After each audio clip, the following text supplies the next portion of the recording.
وعن أنس رضي الله تعالى عنه قال قال رسول الله صلى الله عليه وسلم إذا مررتم برياض الجنة فارتعوا قالوا وما رياض الجنة قال رسول الله صلى الله عليه وسلم حلق الذكر একবার রাসূল সাল্লাল্লাহু আলাইহি ওয়াসাল্লাম সাহাবাদেরকে ডাক দিয়া বলতেছে, ও সাহাবারা, দুনিয়ার জমিনের মধ্যে যখন তোমরা জান্নাতের বাগান পাবে, কি পাবে? কথা বলবেন, কি পাবে? দুনিয়ার মধ্যে যখন তোমরা জান্নাতের বাগান পাবে, তখন তোমরা জান্নাতের বাগানের মধ্যে প্রবেশ করবে, ঢুকবে এবং জান্নাতের ফল খাবে। সাহাবারা আরজ করিলেন, ইয়া রাসূলুল্লাহ, দুনিয়ার মধ্যে জান্নাতের বাগান কি?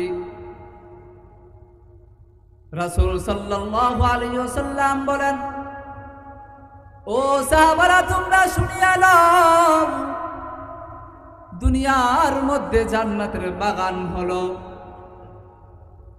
যেইখানে আল্লাহ তাআলার জিকির হয়, যেইখানে আল্লাহ তাআলাকে স্মরণ করা হয়, ওইটাই দুনিয়ার বুকে জান্নাতের বাগান। সুবহানাল্লাহ বলবেন না? বাহ্যিক দৃষ্টিতে হতে পারে আমাদের এই মজলিসের সামিয়ানাটা ছিঁড়া, বাহ্যিক দৃষ্টিতে হতে পারে আমাদের বসার স্থানটা মাটি, কিন্তু মনে রাখিয়েন আল্লাহর কাছে এটা অধিক দামি। আল্লাহর কাছে এই জায়গাটার বড় দাম, আল্লাহর কাছে এতই দাম যে আল্লাহ পাক রব্বুল আলামিন রাসূল সাল্লাল্লাহু আলাইহি ওয়াসাল্লামের মাধ্যমে এই জায়গাটাকে জান্নাত হিসাবে ঘোষণা করে দিয়েছেন। বলেন না সুবহানাল্লাহ? এই জান্নাতের বাগানে যারা বসবে, এই জান্নাতের বাগানে যারা বসবে, তারা আল্লাহর নিকটবর্তী হতে পারবে। এই জান্নাতের বাগানে যারা বসবে, তারা আল্লাহর নৈকট্য লাভ করতে পারবে। কারণ আল্লাহ পাক রব্বুল আলামিন ওই জিকিরের মজলিসে বসা মানুষদের উপর মহা খুশি হয়ে যায়। আল্লাহ পাক রব্বুল আলামিনকে নিয়ে বান্দা দুনিয়ার জমিনে মজলিস বসায় দেয়,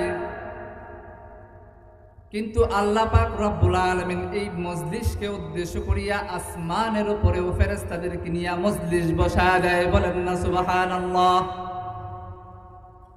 আল্লাহ পাক রব্বুল আলামিন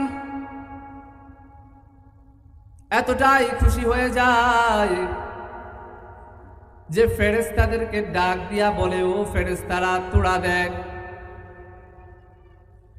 দুনিয়ার জমিনে আমার সেই বান্দারাই আমার জিকিরের মধ্যে লিপ্ত আছে। দুনিয়ার জমিনের মধ্যে আমার সেই বান্দারাই আমার জিকির করছে, যেই বান্দা, যেই আদমকে বানানোর জন্য তোরা নিষেধ করেছিলি। আল্লাহ পাক রব্বুল আলামিন আদমকে বানানোর আগে ফেরেশতাদের সাথে বৈঠক করেছেন। আল্লাহ পাক রব্বুল আলামিন ফেরেশতাদের বৈঠকের মধ্যে বলেন, ও আমার ফেরেশতারা, আমি দুনিয়াতে এমন এক মাখলুক সৃষ্টি করতে চাই, আমি দুনিয়াতে এমন মাখলুক সৃষ্টি করতে চাই যেই মাখলুক আমি আল্লাহকে না দেখেও আমি আল্লাহ তাআলার জিকির করবে, যেই মাখলুক আমি আল্লাহ তাআলার জাহান্নামকে না দেখেও জাহান্নামকে ভয় পাবে, যেই মাখলুক জান্নাত না দেখেও জান্নাতের জন্য পাগল থাকবে। আমরা জান্নাতের জন্য পাগল কিনা? আমরা জান্নাত চাই কিনা?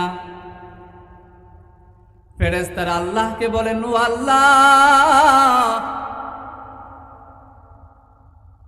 আপনার জিকির